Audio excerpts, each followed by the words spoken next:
far from here, focused on my own way, with never looking back to those who lived in fear. There was nothing I could do, there was nothing you said that could make me realize how much lucky I was. Just out of reach of the fire, was not aware of this nightmare. But when I stopped to see through sight, begging for help, begging for hope, just need to open my eyes now to try to change them to sunshine, to be someone among others. I've got to try. If I bleed tonight, if I am sad tonight, I'm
All right, ladies and gentlemen, welcome live here tonight. Richmond International Speedway short track racing for the Sim500 Monday Night Money Winter Series.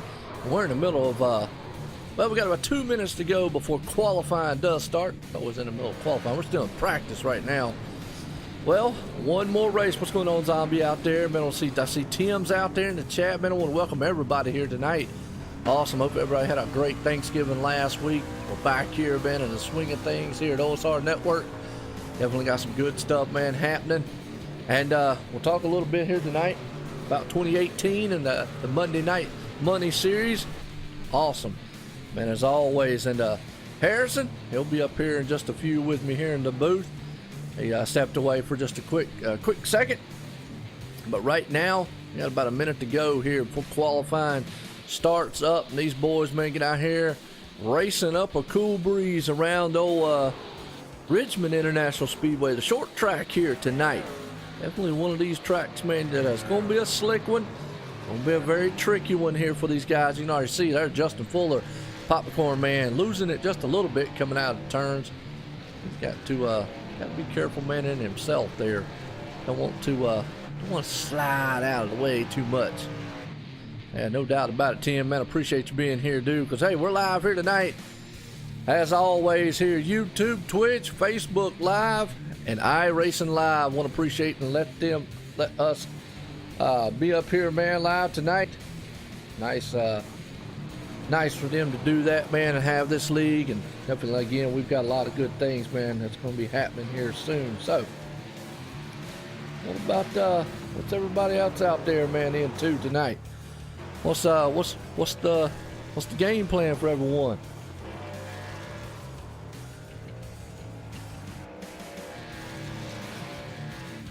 It's gonna be a good race here. I feel these guys are gonna put on a very, very good show here. As got a feeling, man, that hey, by the way, this is the last race of the regular season. Then we go into a 3-race chase here for these guys, and they'll definitely be putting on a awesome performance with that. Gonna crown a champ here at the Monday Night Money Winter Series here in the trucks. Well, here we go. Qualifying. And I think Harrison's here with us. What's going on, Harrison? Oh, not much, man. Glad to be back. Excited for last race before the chase.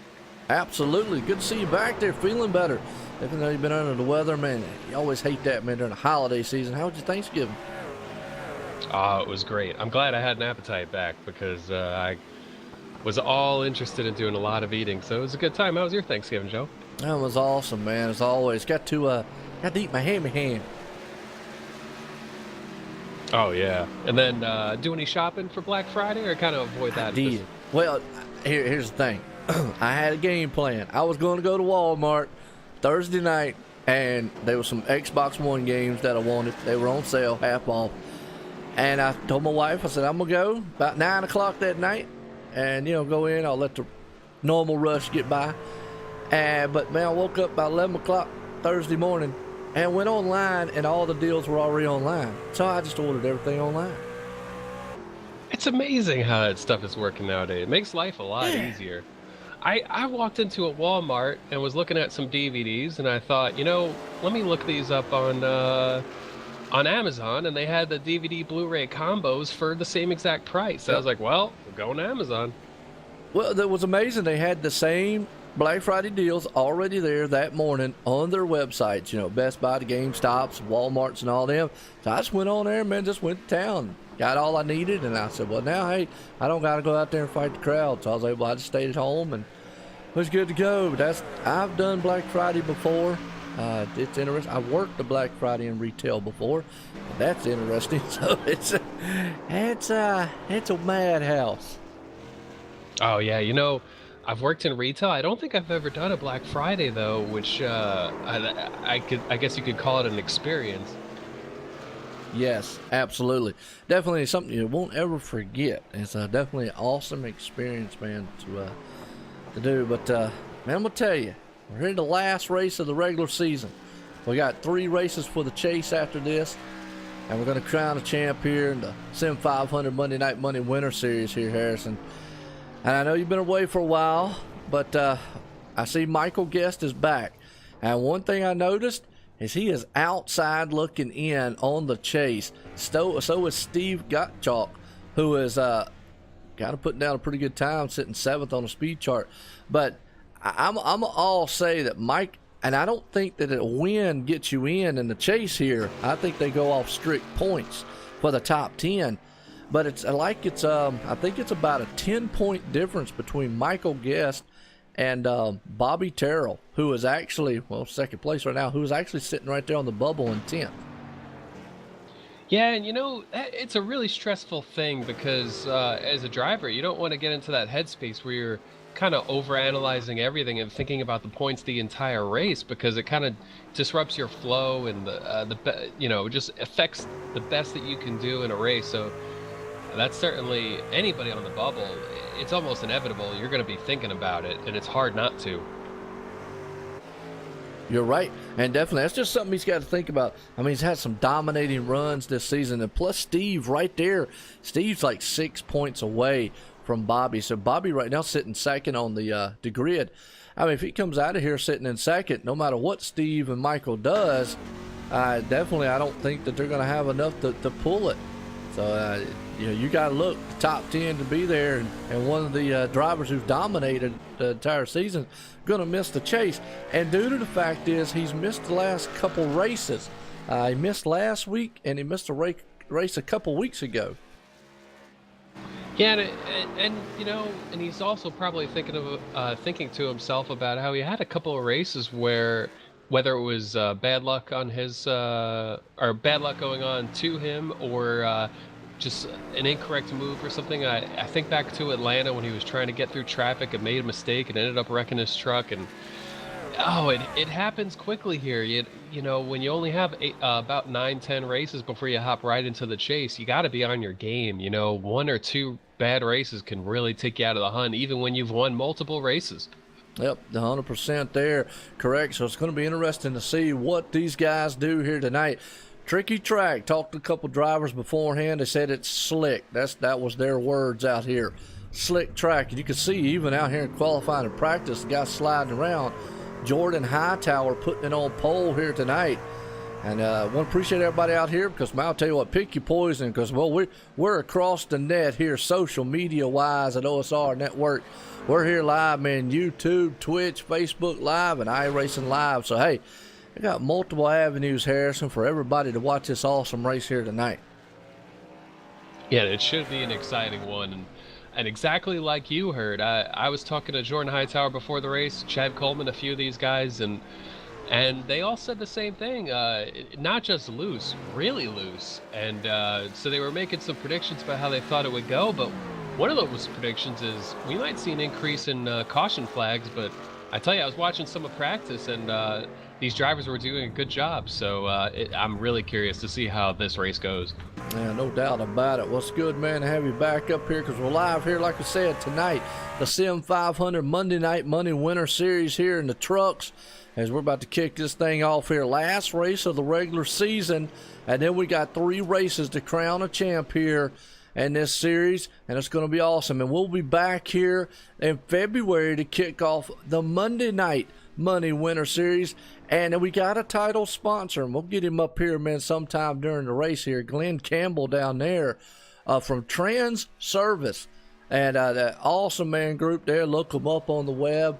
Definitely going to step up and be the title sponsor for the Cup Series here next season for the Sim 500, and obviously, man, I thank him here for letting myself here at OSRNetwork, broadcast this league for them and do everything I can. I believe Harrison's going to be back in the booth with me, aren't you?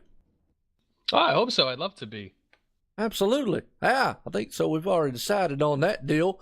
I know you've got your schedule up and everything to where everything will work out, and we'll be good to go, man. We'll have fun up here in the booth. And most notably, go ahead and let everybody know Wednesday night for the Sim 500 Monday Night Money. Well, not, excuse me.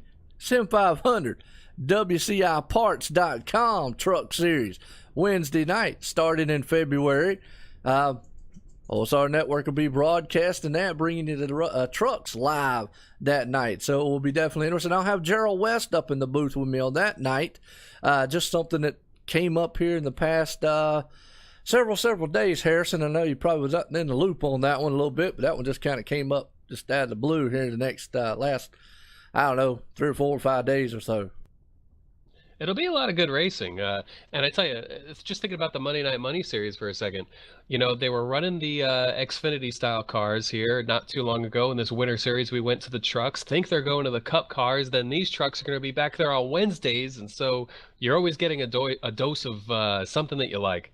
Absolutely. Whether it's the Xfinity with the Cup or the trucks, you definitely got it all here. And these guys will definitely get it going here. So, no, we're not ready for World War III. Man, what's wrong with you? We ready for some racing, and these guys might have World War III out here before the night's over with and in the pits afterwards, depending on how this thing transpires and how it concludes. So we'll have to see what happens. Looks like Jordan Hightower's going to take this thing on the pole here tonight with Bobby Terrell. And again, we talk about Bobby Terrell there, Harrison. He is on the 10th place spot in points, right there on the bubble. Steve Gottschalk, and I still probably saying his last name wrong, but Steve Gottschalk right there is in 7th. He's like 6 points back, something we're going to have to keep a watch on. And you've got Michael Guest also. He's about, I think last time I checked, he's about roughly around 10 points back, sitting in 12th. Again, Michael's pretty much going to have to get up here and almost win this thing. And then Bobby's going to have a bad race. So it's anybody's ball game here, though, still. Yeah, and if you're in Michael Guest's position there, it's a little tricky because he is behind 2 trucks that are close together. So, you know, he really needs things to go his way as far as him against multiple competitors. You know, it's a little bit simpler if he was in 11th and he just has to beat, you know, Bobby Terrell by 8-10 points, because then he knows exactly what he needs. But he doesn't know exactly how it's going to fall out until really the standings update once this race is all said and done. Yeah, no doubt about it. Definitely is going to be a good one here. What's up, Tegan? How you doing? Man, it's see it over there. Got a couple people, man. I know Harrison, you're probably not going to be able to see a lot of the chat. I can see everybody from the Facebook, Twitch, to everybody's side here, YouTube talking, and we got quite a few of them out there. Well, here we go. We're about to get gridded up here tonight at Richmond International Speedway, folks. That's right, Sim500 Monday Night Money Winter Series here in the trucks here. Let's grid them up because Jordan Hightower puts it on pole, and we were just talking about that man right there in second, starting in second place, Bobby Terrell. He's right there on the bubble for 10th in points. Third place man Thomas George starting in third. Fourth place Justin Fuller. Chad Coleman starting in fifth. Glenn Campbell in sixth. Steve Gottschalk right there. He's the outside man looking in 11th in the points tonight, starting 7th. Mike Kelly, talk about him a lot too, sitting in 8th. 9th place, E.J. O'Rourke. And round out the top 10, Brian Boris Cook. So we look through the rest of the field. Well, I say it week in and week out, Harrison. Star-studded and anybody's ball game here tonight. Yeah, absolutely. I mean, you know, Michael Guest didn't qualify within the top 10. He's in 12th. Rhett McBride's had a good year in 11th. Jose Gonzalez, we've been seeing him get a bunch of top 5s here lately, and he's starting 13th. Chad Cole starting from the back. Pedro Mega starting 21st, also from the back. Steve Minson. Jimmy North won last week at Talladega. He's starting 26th, did not put up a qualifying lap. 30 drivers here, and I tell you, at least 15 of these drivers have a legitimate shot at winning this race. Yes, they do, definitely, as anybody, and especially with the track as slick as it is, like we were talking about before, it could be anybody's thing. Nice paint jobs out here tonight. Well, you know, the muscle milk man up there is wanting to flex his muscles and try to put this thing in victory lane here, because then he knows he solidified himself and a shot to go for the title, which is the top 10 in points, you know, right now. And we'll keep an eye on the battle there for 10th the best we can. Now, obviously, Harrison, I don't know what maybe the penalties or bonus points are here. Really haven't gotten up with them on that, so we have to keep that in mind, that could play a factor, bonus points, penalty points, and whatnot. But as of right now, Bobby Terrell's he's got like about a 6-point lead over Steve Gottschalk, and I'm gonna say about an 8 to 10 point lead. I can't remember the exact number over Michael Guest. So it's really close for that spot right there. Yeah, it's just something we're going to have to look at all race long. And Michael Guest starting in the middle of the pack here on this slick short track. It'll be really interesting to see how it shakes out. Yeah, no doubt about it. I want to appreciate everybody here tonight. Pace car will lead them around for 2 laps here with the lights off. Man up front's got Red Bull flying. So you got Red Bull, Muscle Milk, and Tide, and popcorn. Well, that's a combination right there, ain't it? Yeah, the main thing is just don't combine the Tide with all those other things. That's just for after, when your shirt's all covered in those cheddar stains from the popcorn or some spilled Red Bull. Man, I'm with you on that one. Absolutely. Well, here we go. Boy, these guys I know, man, they're going to get up there, is it one last man tug and get themselves situated in the rigs that they get up here for the Richmond, because Richmond is going to be a tight, fast-paced style track, but very slick here at the beginning. Like you just said, 30 of some bad, fast boys and some bad, fast trucks. Around a bad, fast little track. Pace cars in. Harrison, here we go. Welcome back here in the booth with me. Man up front, he's going to take off there in the number 22 machine, Jordan Hightower, as they head off into turn 1. They are still stacked 2 by 2 all the way back, and a couple of them 3 wide. Yeah, a lot of racing here up front. Hightower able to clear and get into the lead, but I tell you, Bobby Terrell came here to play today because that was a great start for the Muscle Milk machine. In fact, it looks like that Hightower wasn't even in charge of the restart. It looks like they just got the signal at the same time, but Terrell gets back in a second here. Thomas J. George working on Justin Fuller on the inside as they work through 1 and 2. Yeah, they do. The popcorn man, we talk about Justin Fuller, a little wiggly coming off the turn, but that's what we was talking about. Little slick right there as he's on the high side. And you said Bobby Terrell, he's coming here. He knows what the game is. He knows what's at stake. He's got to stay up there. All single file up front here. You got to go back. Steve Gottschalk right there in 6th place. The EJ working on him, though. Yeah, EJ O'Rourke doing a lot of winning lately in Sim500, and Steve Gottschalk right behind him. Mike Kelly, though. Kelly, one of those drivers who often talks about, I'll be better in the race than I will be in qualifying. And Kelly, not a bad qualifying effort, qualified 8th, right now trying to get 7th from that Nerf machine and using the inside, able to clear the 91 of Gottschalk. Yeah, it is. A Nerf machine out there. Nice paint job. We see that in week and week out. He's right there with Rick McBride. Also got a big dual battle going on as they go door to door out of here. Again, a little bit slick here. You see him. Oh, he slides that thing, doing his best drift job in impersonation. Yeah, Richmond kind of notorious for it, but especially the drivers talking about how loose this thing is here today. Really nice save by Gottschalk. Loses a few spots, though. Now behind the Skittles machine, Malik Ray coming through the field. Jose Gonzalez, qualified 13th, was up to 10th, but fading back to 11th right now is that one truck on the low side. And Gottschalk a little bit loose again out of turn number 4, but trying to get back what he just lost on the bottom. Yeah, we call him Speedy Gonzalez. The man's definitely got speed. He won a couple weeks ago here. And he can definitely get it done. Almost come out of that turn, tapping the wall there, but he's still neck and neck. Well, as we say that, Steve makes the pass on him with the 91 machine. So got some good battling. Still up front. Old Jordan Hightower now just saw something. Bobby Terrell was blinking. That is not what he wants to see.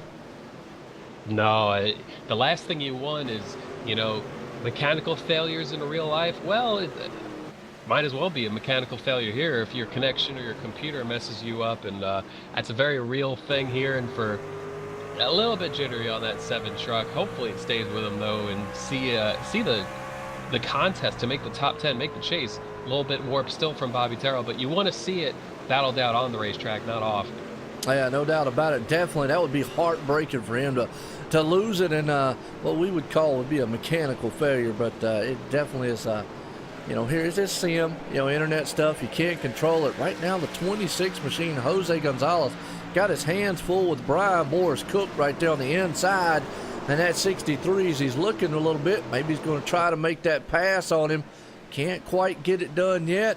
I got a feeling the outside probably the place to be, but you can make that inside work as long as the tires will hold up.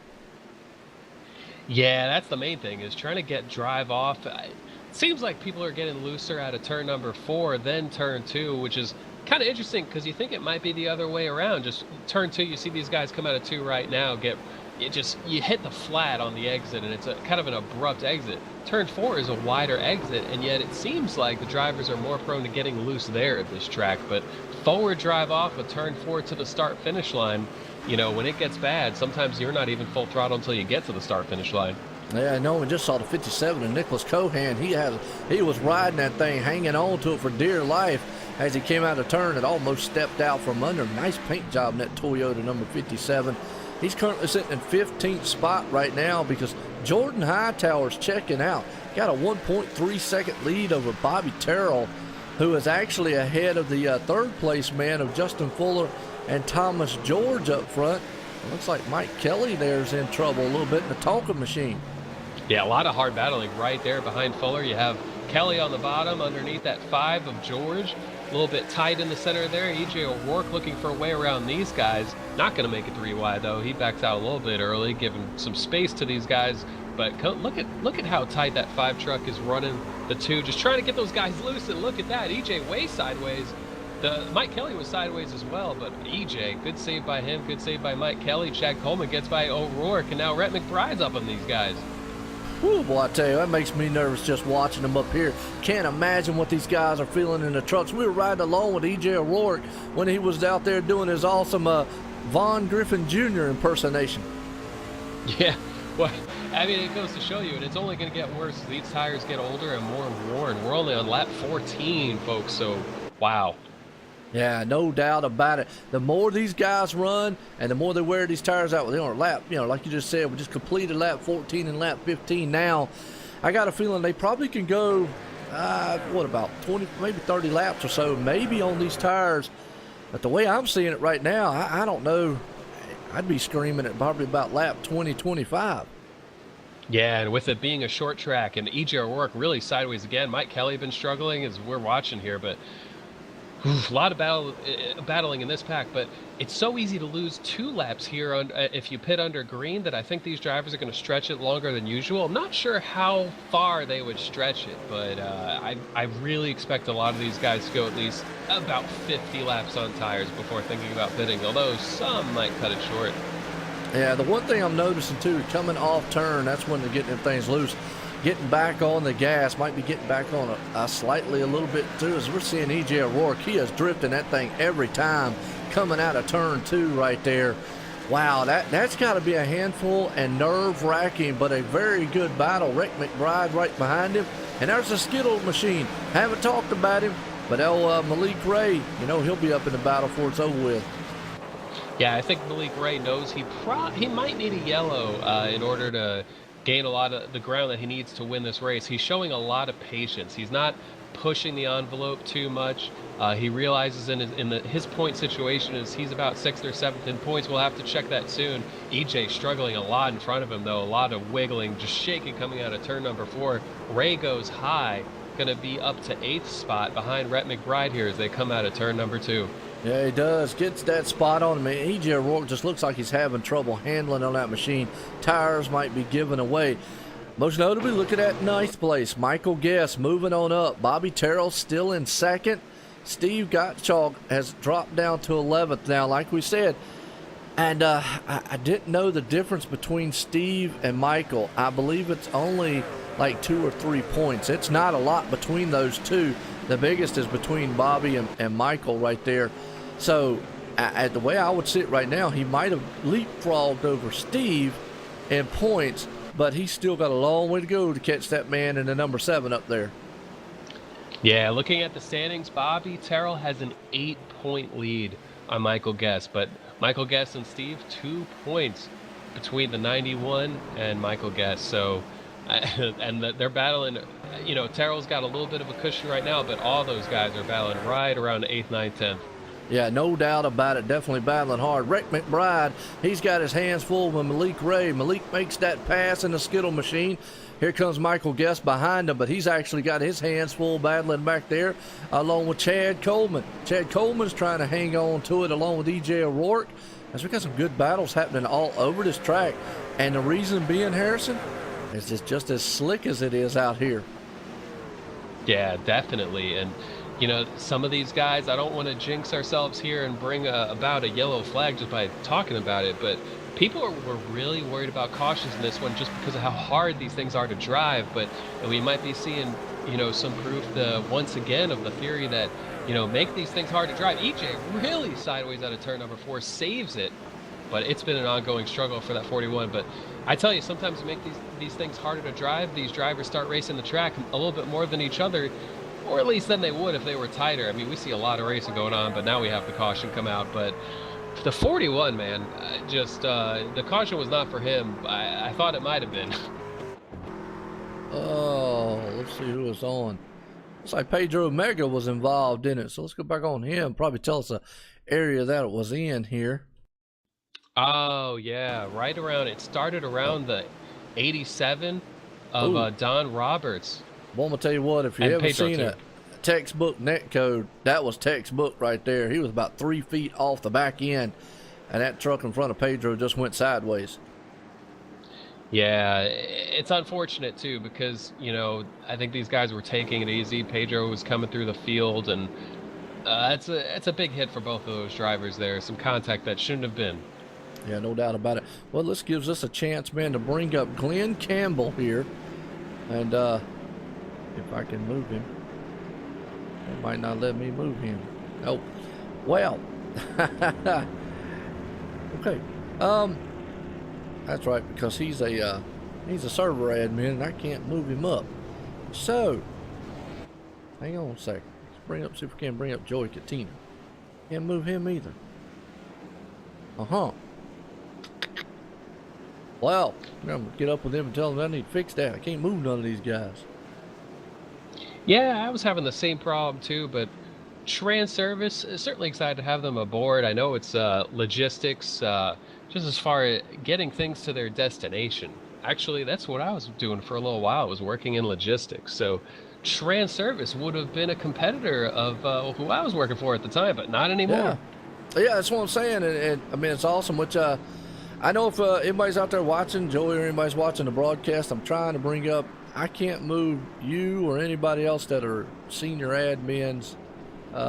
It won't allow me to move them up here, so I can't get Glenn or anybody up here to get a talk with him. And I wanted to get a talk with him because, like I said, title sponsor, he's going to be here, Trans Service, next season, Monday Night Money Winter Series. With the Cup car starting in February, and that's going to be the title sponsor there, Trans Service. So, like you said, logistics and all, I don't know much about it. You probably know a lot more than I do about it, but hey, either way. Yeah, you know, it's one of those things that I'd like to see specifically what Trans Service does. I'll do a lot of learning here shortly, but just as far as whether it's rail or trucking or coming in on the ocean or just getting things to their destinations there and making sure all the imports and exports are headed where they're supposed to be headed. Gotcha. Good deal. Well, we definitely need that, man, in this world and economy and whatnot. Well, what have you seen out here so far, Harrison? I mean, definitely loose conditions. I mean, that's one thing, but I mean, are you seeing any? I mean, these guys definitely are showing some great patience out here. Yeah, and because of the net code bringing out this caution, I mean, this was a caution that shouldn't have even happened in the first place. It was really a matter of the game kind of expecting contact where there wasn't. So these drivers doing a fantastic job.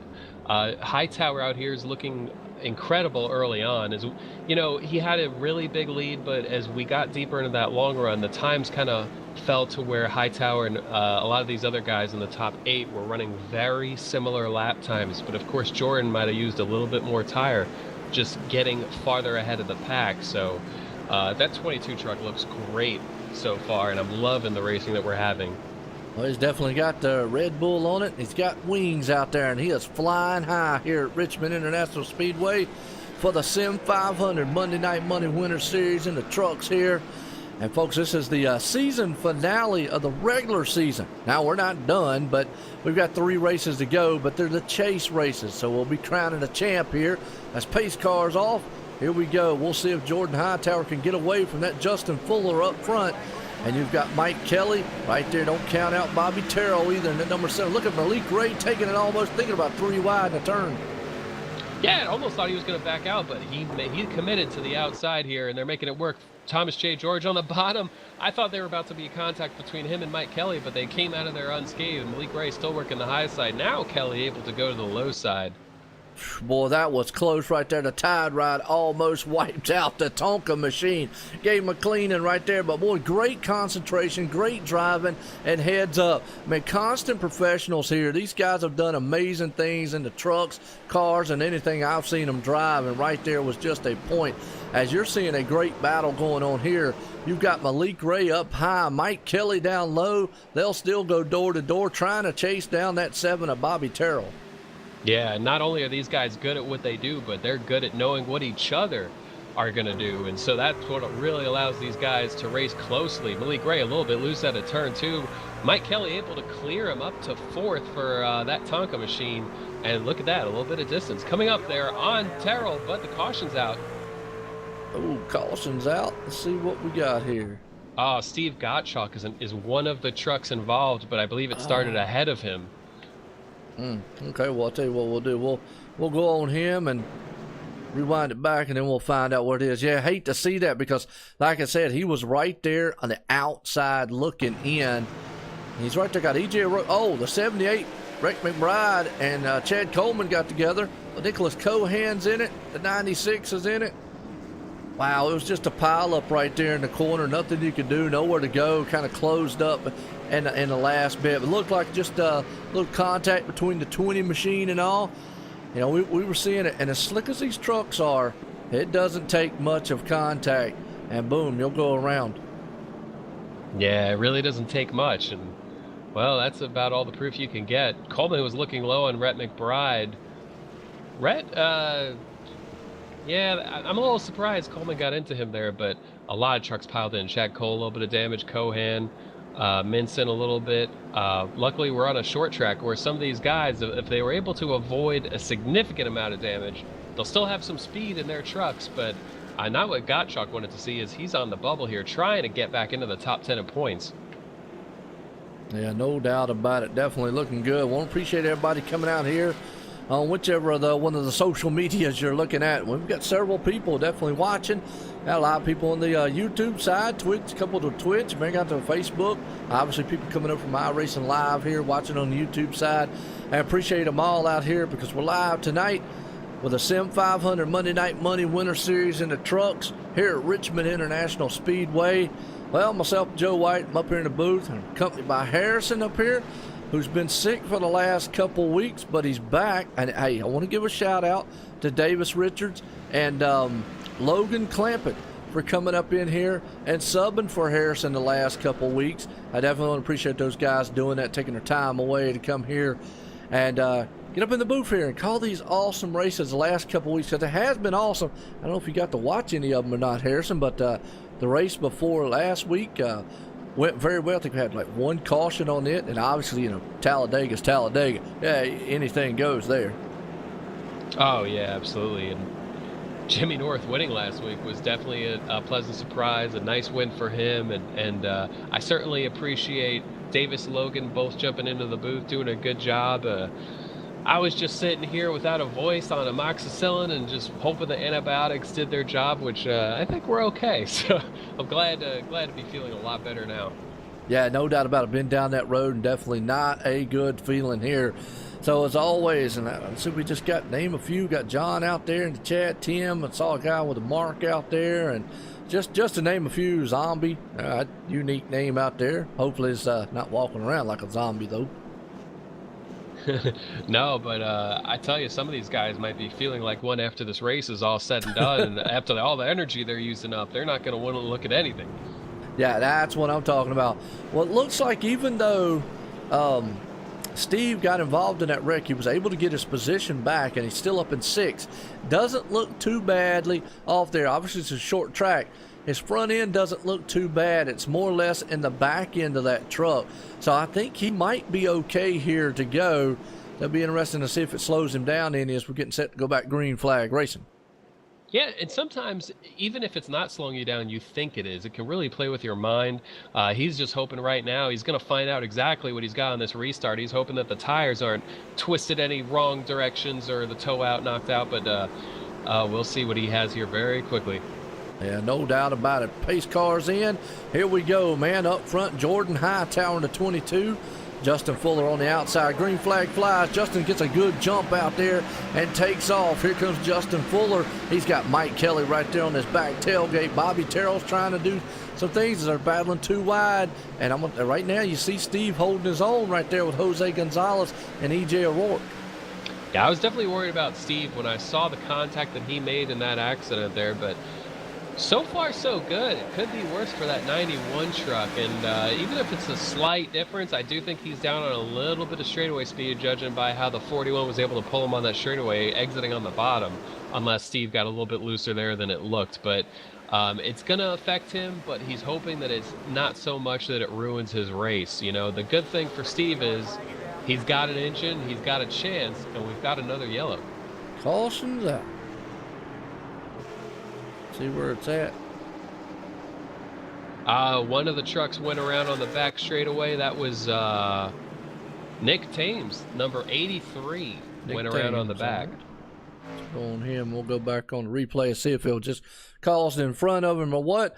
In our 2003 note, don't do it. This is iRacing. Haven't done any broadcasts for any of that. Actually, you know what? Wait a minute. I take that back. Yes, I do have one race on the playlist of OSRNetwork that I did do a truck series race over on NASCAR Racing 2003. My bad, last year. So go check it out. You can look at it. You'll have to probably search way down low, but it's in there.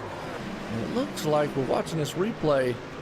Go back again. I don't know if he just got loose or if we're just having some net code issues out here. Let me go one more time here, Harrison. See if you saw what I saw.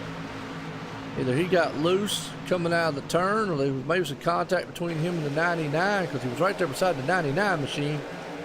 He came out there. No, he just lost it coming out of the turn, and that truck just went around.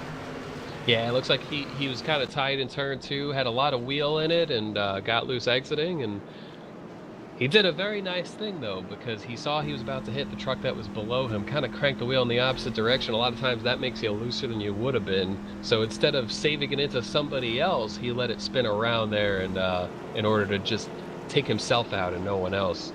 But NR 2003, that's pretty cool that you've done one of those. That's where a lot of us came from. I certainly did a lot of NR 03 back in the day.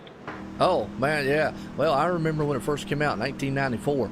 So I went way back to that point and played a heck of a lot of that game, and a lot of people don't know that iRacing was built on the foundation of NASCAR racing, the proprietary series and whatnot. So that is awesome, and they've done it here. And like I always say, this is about the realest that you're going to get when actually going out and spending millions or so on an actual car and getting a NASCAR doing it. This is about the closest thing one that I'd ever get to doing. But so. It's a cool deal. I don't know if you noticed, too, Justin Fuller's got a little damage on the right front of that truck. Oh, yeah, I see the exact same thing. Not sure where it came, but I was going to say significant. It's not too significant here for Richmond, but a lot of noticeable damage along that right side, especially up front. Yeah, no doubt about it. Well, again, I was hoping to see if somebody out there in the was racing tonight. White Liz maybe has I know some drivers have the broadcast playing it on their phone or something beside them. Maybe one of them let know, because I was trying to bring up Glenn Campbell and Joey and all them, and it's not allowing me to move them. So, but either way, we definitely want to give a shout out there to Glenn Campbell, who was helping with the title sponsor there. Trans Services is going to be the title sponsor for the Monday Night Money Winter Series, Monday Night Money Series with a Cup car coming in February. My bad, we're in the Winter Series now with trucks. But it's going to be an awesome thing there. We're following the full Cup schedule. They got a lot of great things they're about to offer on that. So they're going to get geared up. And, hey, if anybody's out there in the chat, Races iRacing, definitely think they can handle a Cup car, go ahead and sign on up. Check out the website, Sim500.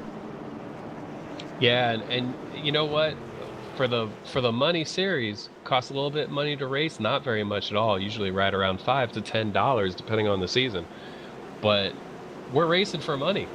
There's money to be made here. We don't just pay out the winner. You don't have to win this whole thing in order to make something out of it. Yep, no doubt about it. Definitely is. It's been a good one, actually, and then this winter series is going to be a winner here, and that's why the championship's so important. Pace cars in. Here we go. Justin Hightower's been the man on point all day long, and he gets a good jump again as Justin Fuller's right there behind him. Mike Kelly gets another one. Bobby Terrell's on the high side. He's going to try to see if he can't get that high line working a little bit. As he comes off the turn, E.J. O'Rourke, he was having his hands full earlier on, but he's back up there too battling with these guys. EJ working the high side above that 5 tide ride. Thomas J. George, but EJ a little bit loose out of turn number 4. But EJ probably adjusting a little bit of what he's doing. Doesn't want to get as loose as he was earlier. Both of these guys right up on Bobby Terrell now, who's fallen back to 4th. Not fallen far back, though, because we've just seen him running 2nd, 3rd most of the evening. Yeah, no doubt about it, boy. You see on Malik Ray back there with Bobby Wetzel and company. They're 3 wide coming out of turn.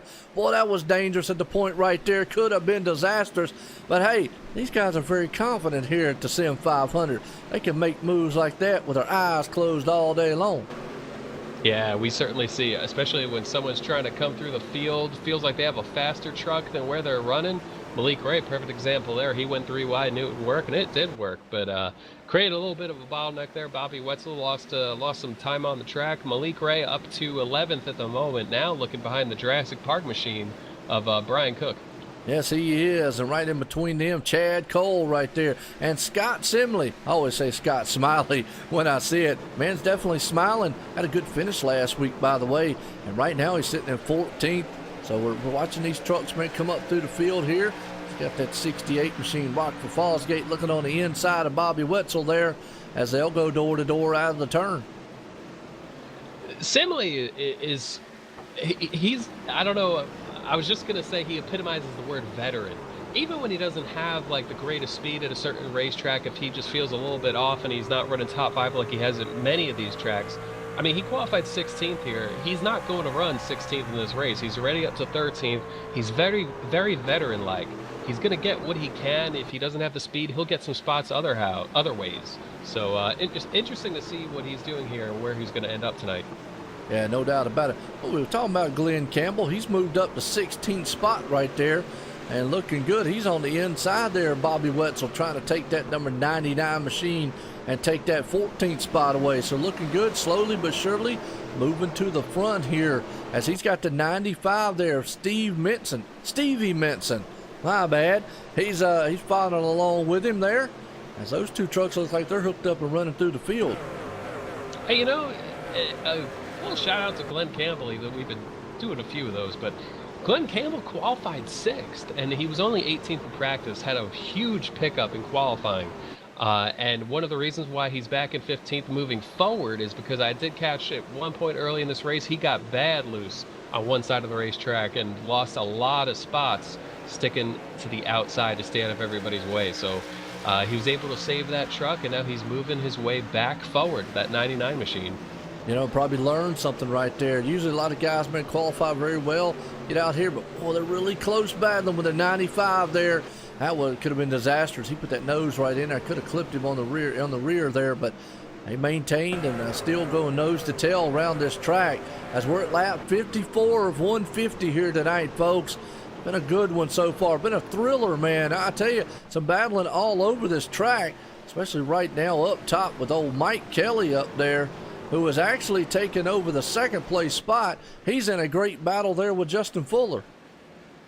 Yeah, I saw Fuller there trying to put some pressure on Hightower, and Fuller was getting looser and looser on exit, getting just working that right rear tire. And now Mike Kelly, a little bit smooth. I was going to say he's been looking smoother than Fuller this run, but a little bit loose there coming out of turn number 2. The battle continues. Fuller throws it in on the high side. Kelly, though, look at that exit. A little bit loose on exit, even down the front stretch. Yes, he is. They will go neck and neck, steel door to door into the turn. Man, he drove that thing, the Tonka machine in there, made it stick, come out of it a little sideways, though, down the back stretch here, and head into 3, and I think he's going to get it that time. He got the run in the turn on him. Yeah, it looks like we have a caution. Joey Catina's involved, but the wreck started around Ed Burrell. The number 17 got loose at a turn 4, and Katina got turned around approaching it. And so a little two-truck incident here that brought us back under yellow, a little bit more than a third of the way through this one. All right, let's go back here and let the viewers see what we're seeing here. I know everybody likes wrecks, you know. Joey Katina. And actually, you know, from what I'm seeing too, there was another truck behind him. Ed lost it coming out of the turn. There was another one behind Ed. Went down through the grass, mowing the grass, and then everybody checked up. I don't know why Joey spun. I don't know if he just got checked up, trying to avoid it. Let's go back on the replay to see it, because I saw Ed just get loose. He didn't hit anybody there. And then Joey was behind him. Bobby Wetzel back there in the 9. That's the one who actually beforehand. Oh, looks like Pedro Mega, when Joey tried to check up, just got kind of in the back of him at the wrong spot in the turn. That's what turned Joey right there. Yeah, a bit of a peculiar exit there, because Katina had not hit the brakes for that spin. Pedro just had a huge run, got into the back of him. Makes me even wonder if there was some warp on Pedro's end, because we saw a net code earlier. Pedro might be dealing with some issues there, or just a misjudgment, but could go either way on that one. Yeah, I mean, you know, we definitely don't want to speculate too much. I mean, these guys out here, they're so close to each other. And again, this is a short track, Harrison. It definitely is one of these things where braking points, lifting points are all different. Everybody's different here. So, you know, you got one guy that might come in. I was always, when I raced, I always told guys, I said, look, I brake early going into the turns. I lift early, so be prepared in case if you want to dive it on the inside of me, because I like to get that run coming off. Some guys like diving it on in there in the turn, so everybody's different, and that might be some of the things we're seeing. Certainly a lot of different approaches to going fast, especially at a track like this where you use a lot of brake. And, you know, we're going 145 maybe on the straightaways, going down to about 100 in the corners. So, you know, it's not like a speedway where you're lifting a little bit, getting back on it. So that definitely comes into play here. Yeah, no doubt about it. So, John Billy, are you saying you're actually from Sydney, Australia? If so, that is cool. That's an international flair here. I mean, we got the map just about covered. All kinds of parts of the world. Oh, yeah. I mean, I've had guys from the Netherlands and across seas in the UK, obviously the US, all over around here. It's good, man, to see people. It's good to see iRacing being diverse as it is through all nationalities and all, you know, countries and whatnot. It's just neat to see, and then see people come here and watch this stuff. And, you know, and I also, myself up here, Harrison, I love constructive criticism too. Makes me better, makes me try to work on things. And it's good to see, to hear people across sea to say, okay, how's the commentating? How's this stuff going here? How's the race? How's it look? And how everything's flowing? I like the little tidbits here and there. Oh, absolutely. And it really is interesting to see how NASCAR kind of translates across the ocean, across the world. It kind of reminds me a little bit, this past weekend we had the Australian Supercars finale. A lot of NASCAR fans getting into that, including myself. And so, you know, there's a lot of good motorsports action across the world. People enjoy it. Yes, they do, definitely. And it's been a very good race here so far. Pace cars in. Here we go. We're going back green flag racing. And that man up front, the 22s, had it covered all night long. He does again. Good start. Look at that number 5, though, there of, is that the number 5 machine? Yeah, Thomas George. He almost looked like he wanted to take it 3 wide for a second. Yeah, a lot of congestion here in the middle of the pack. Michael Guest creeping up on these guys up to about 6th right here, but Bobby Terrell, he qualified second, stuck on the outside here as the 41 O'Rourke gets up to 4th. Now he's got Michael Guest below him, and this is a spot you don't really want to be in when you're Bobby Terrell trying to hold on to the 10th in points here, because, you know, he had the track position, now he's losing it. Now he's battling people. You're just at a more vulnerable spot here. Yes, you are. The good thing is, though, as long as he keeps that Michael Guest right there in his front windshield or rear windshield, he pretty much can solidify himself in the 10th spot. Again, don't know much about how the bonus points works or any of the, penalty points or anything like that. But we know those two have been clean pretty much the whole entire race. As Jordan Hightower's been the man out front. Justin Fuller's been trying to chase him down all night long. Mike Kelly's right there in the Tonka machine. And we're talking about E.J. O'Rourke, who has just been fighting an eel handling truck in the 26s around Jose Gonzalez. Oh, yeah, and another one hard into the wall. Looking for Jose, but, Jose just got loose out of turn 4, and it stayed loose, and he didn't hit the wall any, but that was just ironic. It was someone in about 20th. I think Jason Swan got into the wall at the exact same time as Jose was spinning down the front stretch. But Jose loses track position but keeps his truck. So that's the good part for Jose. Yes, he does, because we don't have any fast fixes here. And he slid that thing down there, just trimmed the hedges on the infield there just a little bit. I guess he figured they needed to be cut down just a touch. But no harm, no foul. Like you said, go in, put some 4 more tires on that thing, get it back out there running. Take your time. He's definitely got time. We're only at lap 66 here, or 150, to get back up front. I mean, he'll have to do a little bit of work to get up there, but he definitely, John Marine out there, see another caution. That's what me and Harrison thought. This was just what we're seeing. I mean, I don't know about you, Harrison, real quick, is basically what they were talking about. A slick track, and these guys are just losing it coming out of turns. Yeah, and it's kind of like peaks and valleys too. You know, we had a lot of green racing to start out. Now we've kind of hit this rhythm of cautions right now. And I think that rhythm's going to change because you look at how many laps to go. We're not quite halfway, but we're going to be halfway here in just a few short minutes. Lap 67 of 150 right now, and I feel like we'll get this sorted out pretty shortly, but certainly a stretch of spins right now. Yeah, and it's just a product of the track, product of what these guys are dealing with. Very tough conditions out here. Richmond International Speedway here, live here tonight for the Sim500 Monday Night Money Winter Series. I met a good one, and Jordan Hightower has been the man in the Red Bull machine up front all night long with Justin Fuller right there on his back tailgate, and the Tonka man himself, Mike Kelly, up there, and E.J. O'Rourke. Might as well say he's got a wild bull of a truck, because he's been manhandling that thing all the way from about the middle of the race on to now. Yeah, he's been one of the most exciting trucks to watch. And what's also going to be kind of exciting here is there were a lot of trucks who came down pit road here on this caution period. I think the top 7 or 8 or actually it might be fewer pitted than I thought. I saw a bunch come in from the top 10, but it looks like a bunch who weren't in the top 10 stayed out for track position. So that helps out guys like Jordan Hightower, everyone up front. But EJ, as you said, it seems like you can't watch him for a corner without seeing him get a little bit loose at the very least. Yeah, definitely, man, manhandling that machine. Now that could be a little bit of he's probably got a little bit rear brake in there too. You know, you got to look at using the brake. Sometimes might get that truck a little bit upset. Yeah, it's one of the few things you can adjust on a fixed setup. These guys are running in the same setup. However, the freedom that you have is just brake bias, steering ratio, and maybe one other thing that's not coming to my mind. But that's pretty much it. Steering offset. I think those are the 3. Yeah, and you're right.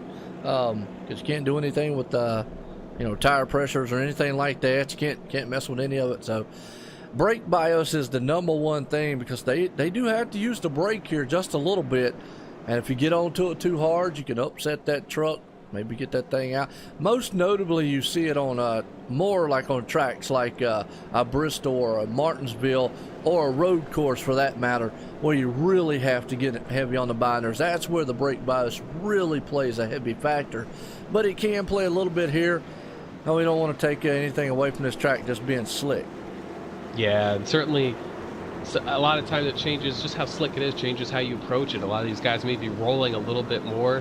They have a 6% range to work off of here at the start of the race. They could go up 3 or down 3% on the brake bias, and a lot of guys will actually change it throughout a run as the handling of the truck changes. So it's an interesting little variable to play around with. Yeah, they know a lot better than I do. Now, I knew it when I used to run a lot of the road course stuff. and whatnot. Don't mess too much with it when it comes to oval. But either way, that man up front, pace cars in. We're going back green flag racing here. They cross the line, will be lap 71 of 150. And there you go. Jordan Hightower gets another good jump on Justin Fuller, who's got his hands full with Mike Kelly diving on the inside. I tell you, Justin Fuller drove that thing in the turn that time coming off the turn. Fuller not afraid to get aggressive. We've seen him really push it, especially early on in these laps, and I think as Hightower is so close to him, he wants to put on pressure, see if he can get a mistake out of Hightower, get him to push his tires harder than he wants to. But look at the 41 of E.J. O'Rourke. Had to get on the binders to keep off of Fuller and got really loose, still loose at coming out of 2. Wow, and I just got a feeling that might be some of that the brake bias there, because he got heavy on the brakes, it looks like, and that thing kicked sideways. Man, he was right there manhandling that muscle in that car around the track. Oh, I tell you, that won't make me nervous watching it. Yeah, EJ was working the high side, and he just drove it in, but the truck in front of him, Fuller, did not drive in as much as EJ thought he would, and that's a change up there also. Mike Kelly just got by Fuller to get up to second. Fairly comfortable distance between Hightower and Kelly right now, but you know, Kelly, we haven't seen exactly what he's had yet on a long run with open track in front of him. So that Tonka machine, we'll see if he has anything for that 22 Red Bull truck of Jordan Hightower. Yeah, he does. Got to pie him here. He's trying to run him down, but still got old Justin Fuller right there on his back end. And don't look too much further. You got Michael Guest, but Bobby Terrell's doing what he has to do to stay in that 10th spot in points after tonight and keep that 74 right there in his sights. And he's like, look, if Mike don't go anywhere and I stay right here, guess what? Not enough. If I just stay out of trouble. Well, while we're looking at this, why not? Let's go high and wide. A Blimpie cam. Everybody likes a Blimpie. We're going to put it on the Blimpie cam. Gives you a good perspective of the track, the distance between these trucks here tonight. And again, everybody likes Blimpie. You like Blimpie, Harrison? Oh, absolutely. I like Blimpie. Everybody out in the chat likes Blimpie. I can go for some right now. And I tell you, the Blimpie cam really shows some of these different lines people are taking, because you know there's not as much variation at Richmond as some of these other tracks, but EJ has been working a higher line than I would expect, possibly because he's trying to just put some more emphasis on the right front tire instead of the right rear, trying to tighten himself up. But 41 truck O'Rourke, he's been a little bit lower these last 2 corners as he tries to get by the 7 of Bobby Terrell. But interesting approach there. A lot of speed from 41 truck, even though he's been pretty sideways and really close in turn number 1 there as they entered. The 7 got right down to his door, ended up sliding up to give him a little bit more room, but they continue side by side for 5th. Yeah, and Malik Ray's got a good front side view of this one. He's coming to the turn.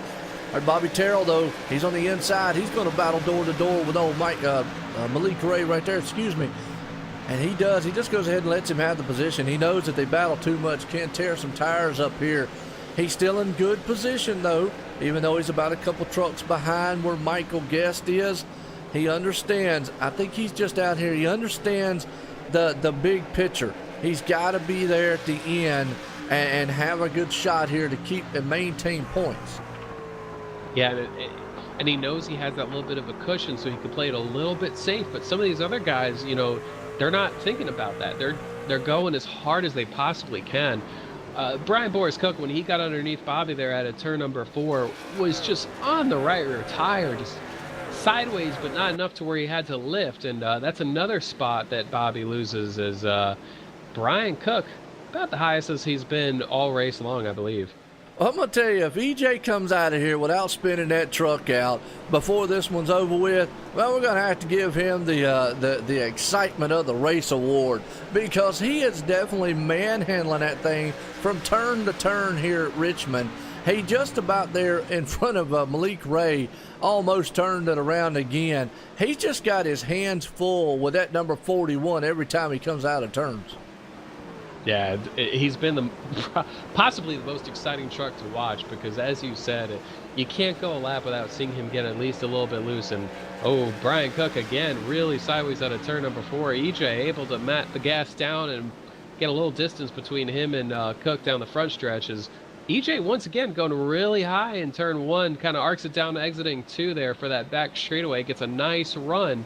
EJ with this kind of unconventional line here, creeping up, by the way, on Malik Ray. He's catching that Skittles machine pretty quickly. Yes, he is. That's Brian Boris Cook right behind him, too, though, is trying to move in up there and see if he can't get up there and maybe take that position away, man, capitalize on the mistake. And that might be the thing. I think EJ might be just thinking, just overdriving the truck a little bit. He is arcing up a little bit going into turn, then coming down low and trying to let that thing drift off the turn, which is kind of what you have to do here. You can't really force this here. I mean, this track can fool you. You might think you've got a lot of grip down low, and next thing you know, you come out of there, you're all sideways. Yeah, exactly. When you're dealing with that drive off being an issue, that's where being low can get tricky. And so that's why EJ is doing a bigger arc than most people. He's hanging higher for a lot of the corner, longer than most people, but there are some people messing with it. Michael Guest is running the middle of the track here, 1 and 2. The last couple laps, a few trucks ahead of him. I'll have to see if he's been doing the same in 3. Very similar in 3 and 4. So Michael Guest and EJ running lines that are very different from pretty much everyone else. I think Jordan Hightower, who's been leading pretty much this entire race, has been going very low, just keeping on that yellow line and waiting on the gas and just trying to be smooth with his throttle. But as this track changes, dynamic tracks, where's the rubber going? You have to adjust a little bit with your line. Yeah, no doubt about it. Well, Michael Guest right there still in 4th spot. He has moved up from 12th all the way to 4th. Out front, Jordan Hightower still got this one in command. He has led all of it but about 3 laps so far tonight. He put it on pole. Currently out front right there in that 22. Mike Kelly's right there trying to run him down. Justin Fuller sitting in 3rd. So the top 3 spread out a little bit. Got to go to Malik Ray and EJ O'Rourke. Them two are still battling it out. Yeah, and Malik Ray starting to run higher on the racetrack. I think he saw what EJ was doing. He sees what Michael Guest is doing in front of him. And Malik thought, you know what? I'll try that. When we were at Bristol a few weeks ago, Malik mentioned that he was very surprised. I think Michael Guest also was surprised by how much the line changed at Bristol. And the longer we stay green, the more we're seeing that here at Richmond. They're running very much the middle of the track here, 1 and 2, a lot higher than you usually see at Richmond. Yeah, no doubt about it. You see Malik Ray still hanging on there to the 5th place spot. EJ O'Rourke right behind him. Brian Boris Cook sitting in 7th. Bobby Terrell right there is thinking about maybe he can make that spot back up. He's trying to close it in. What we're seeing now, we're on a pretty good long green flag run. Don't want to jinx it or anything. But I think we're seeing the guys that are saving tires. Oh, Brian Boris Cook almost lost it right there coming out of turn. It's going to let Bobby Terrell close up on his back deck lid. Yeah, Cook hit really aggressive on the gas, trying to make up track position earlier. Very loose, that 63 truck, able to save it there coming out of turn 4. But that's what you're risking. It's like every slide, it just incrementally just increases the heat of your tire more and more and more, makes it more susceptible to making it looser and looser.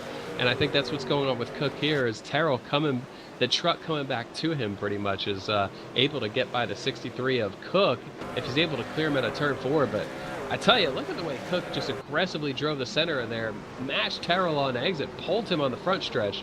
But Terrell, I do think, I was going to say he has the better line, but I tell you, the middle might be the better line. There was just a spin on the back stretch, but truck's already off the track. Didn't catch who it was. Yeah, I didn't catch who it was either. Oh, Brian Boris Cook almost sideways. Bobby Terrell had to give it up right there. Don't want to tear the tires up, probably is what he's thinking.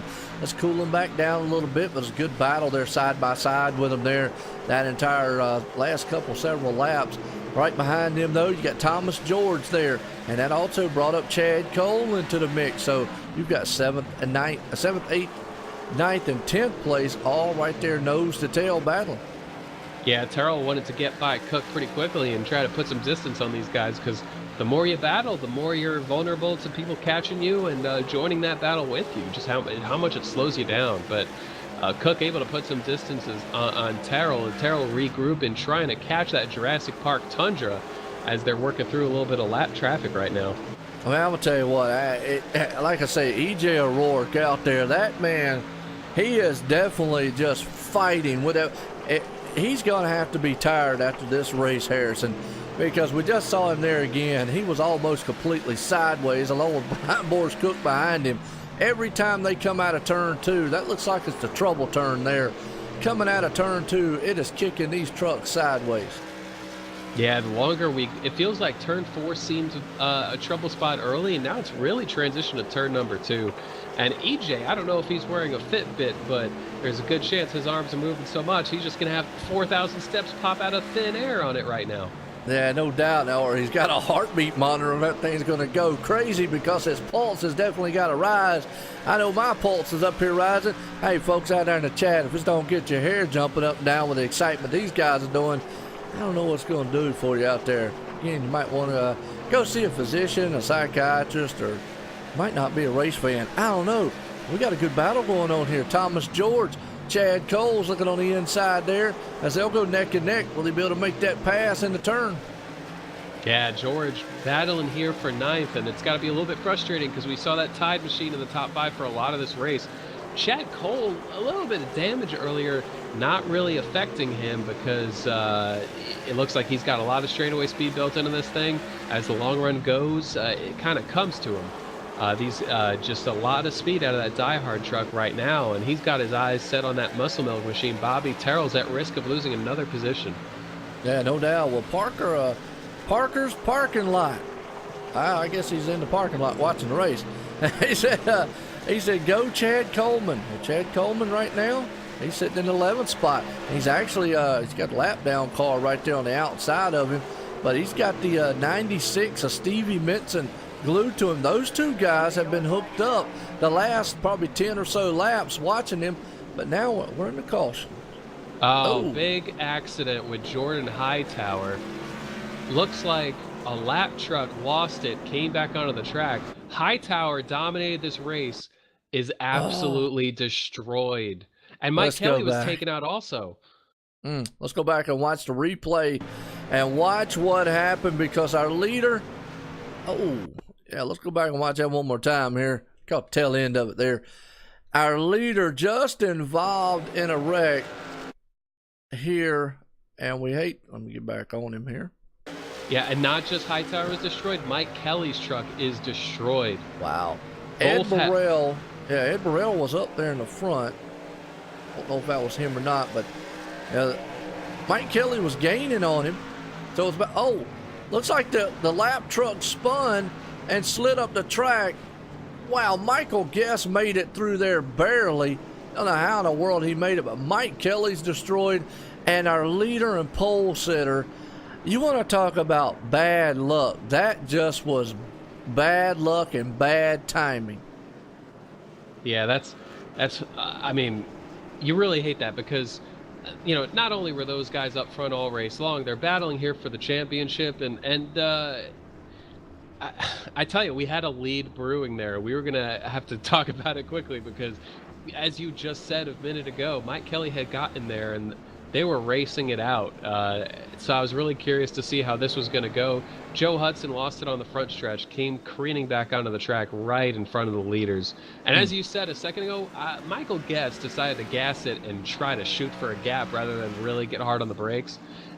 He did get on the brakes, actually, but then he saw a gap and he went for it. And Michael Guest flew through that wreck, almost like a pack of deer crossing the road in front of you, and you find a gap and you just shoot it in there and just squeeze in between. You just don't know how it happens sometimes, but it happens. He definitely, skinned the cat there, so to speak, and lack of a better word, and made it between the wall and that other trucks there spinning. Well, that does put him out front. Again, I don't know how the bonus points work as far as leading laps and winning. But here's what it would scenario. Let's take the bonus points out as of right now, Harrison, because like I said, I don't know what they are. But even if Michael wins this race, Bobby Terrell is still sitting in 4th place. Not enough positions to make up the difference. Again, that's without me knowing what the bonus points or anything like that, if there is, involved here. So I definitely don't know how that works. But just on pure position alone, Bobby Terrell's still doing what he has to do to stay in that 10th place spot in points. Yeah, and it's good that he was able to avoid that. Keeps himself alive, but also there's definitely a few more points in winning the race than, or I'm sorry, the gap between first and second is more than the gap between second and third.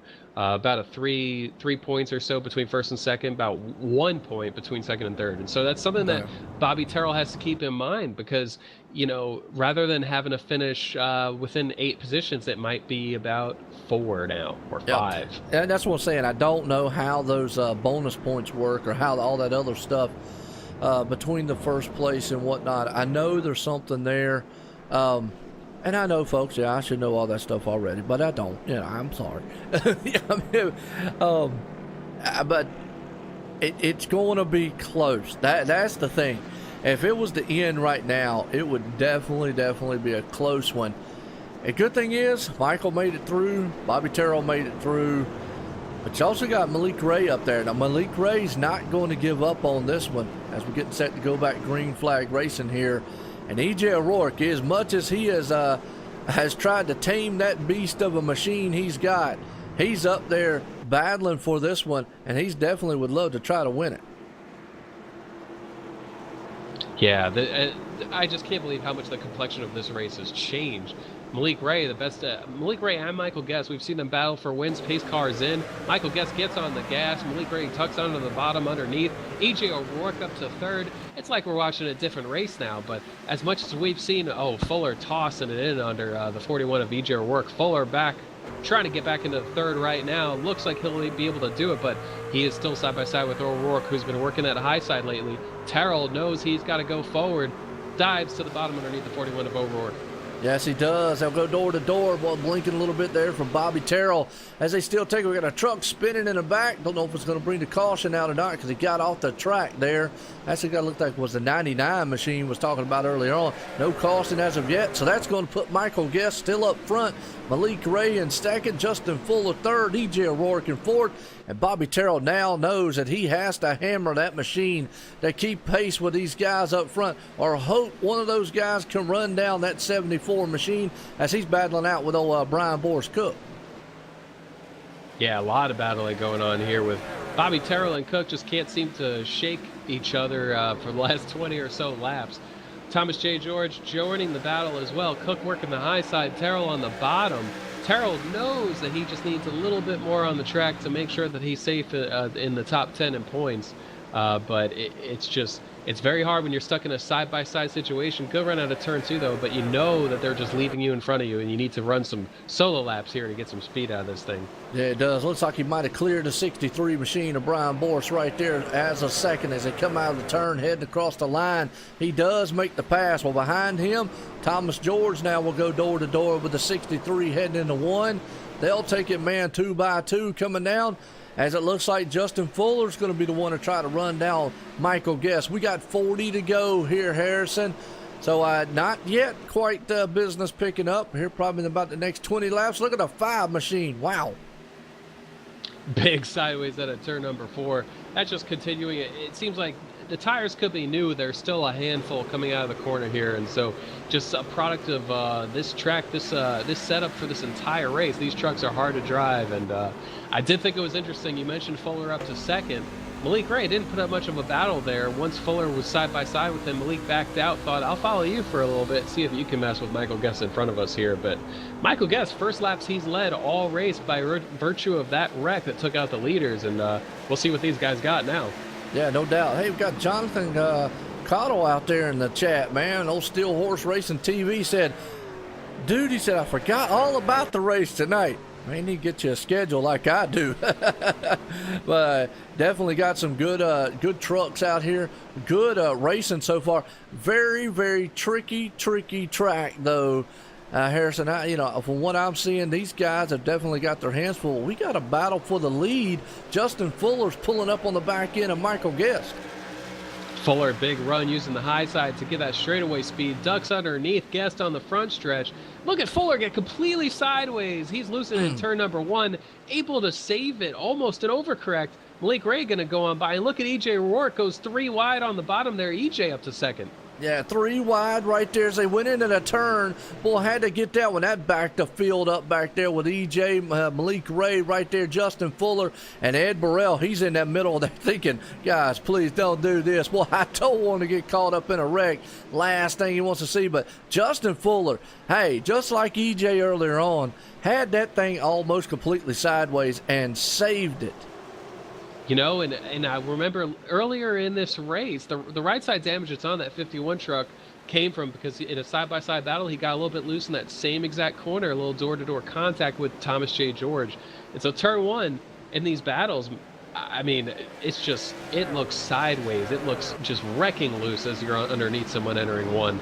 Yep, man, boy, we just saw Pedro Mega and the Mega Machine come out of the turn two right there and kick it sideways. Well, they're beating and banging on, hammering on each other. And the reason why? We only got 33 to go. They know it's go time here. And Bobby Terrell right now sitting in the 5th spot. I don't know 100% if that's enough to keep his 10th place spot or not if Michael Guest wins this one. But the battle here is Justin Fuller going on the inside, the 41 of EJ O'Rourke. They're going to go side to side heading into one.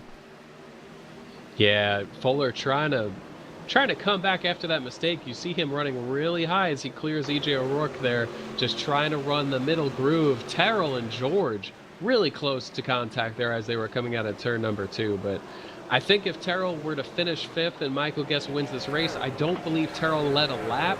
I do think the advantage would be in Michael Guest's favor by 1 point. However, that also depends on Steve Gottschalk, but come to think of it, Gottschalk right now running 21st.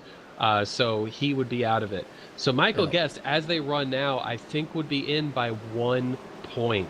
Yeah, it's going to be deadly close here, and that's why positions mean everything. And that 7 right now is battling for his life over the 5 of Thomas George. Takes that spot. We're under caution. Oh, Jimmy North, the 84 truck, disabled on the back straightaway. Another situation where just got loose out of turn number 2, and it seems like once it goes around, it's hard to bring it back. All right, well, let's let the viewers see here just real quick. Got that 84. Yeah, he just came out, like you said, came out of turn, punched the inside wall. Now he looks like a mean bulldog out there just growling at everybody.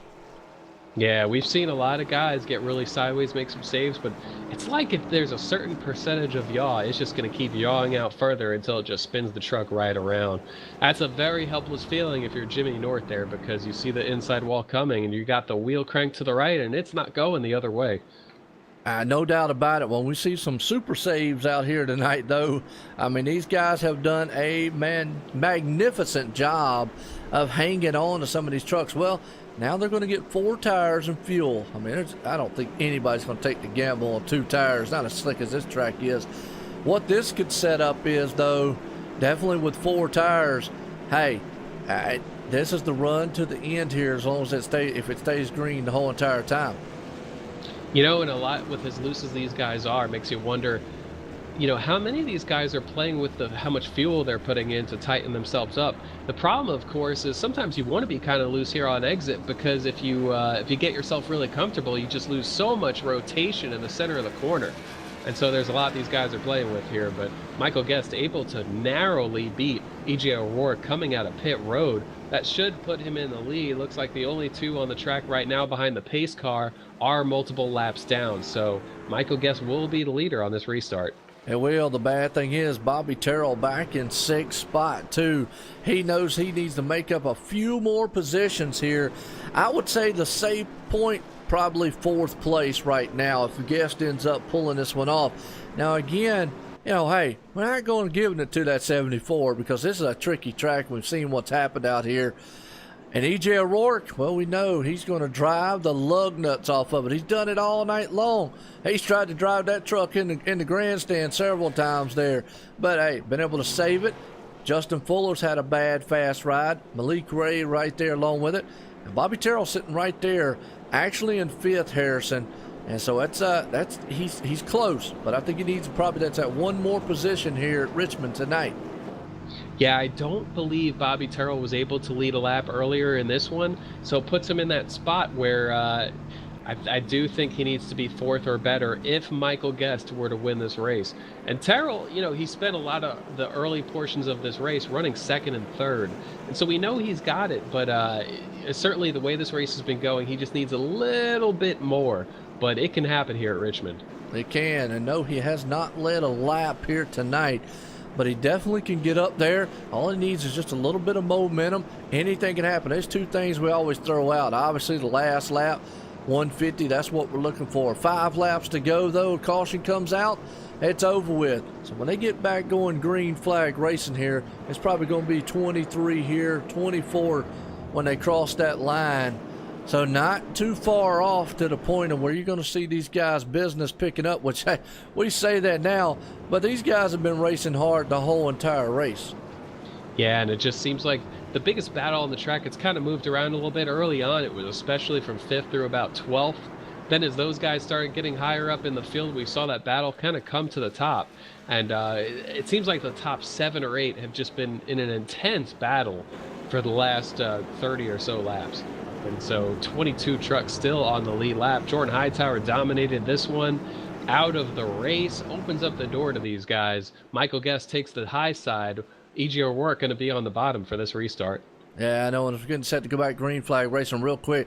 Just a heart, dropping feeling there. Jordan Hightower dominating this race earlier.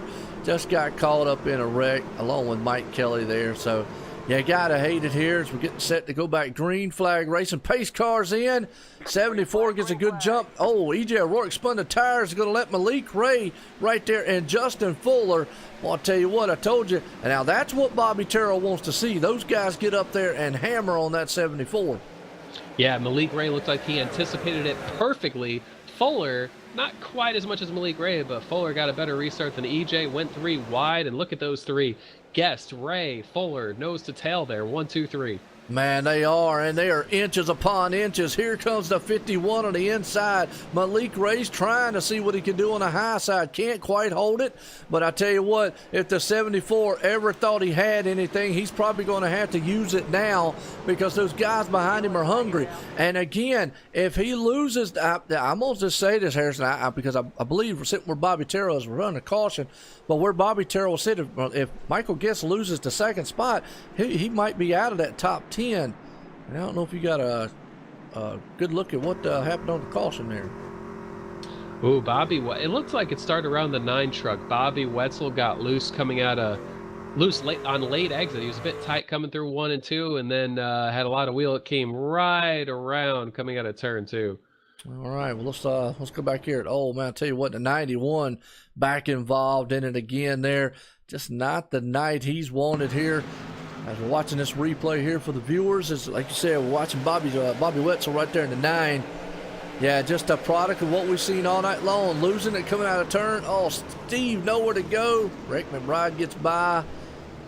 A couple other trucks just ping-ponging off the 9 machine back there. He's just getting spun around all over the place. Just, this has been the, it's been the product all night long. Loose coming out of the turns here. And that's the thing. But on that restart here, Harrison, real quick, we saw Justin Fuller take off and Malik Ray. Do you think one of those guys have got enough to get around that 74?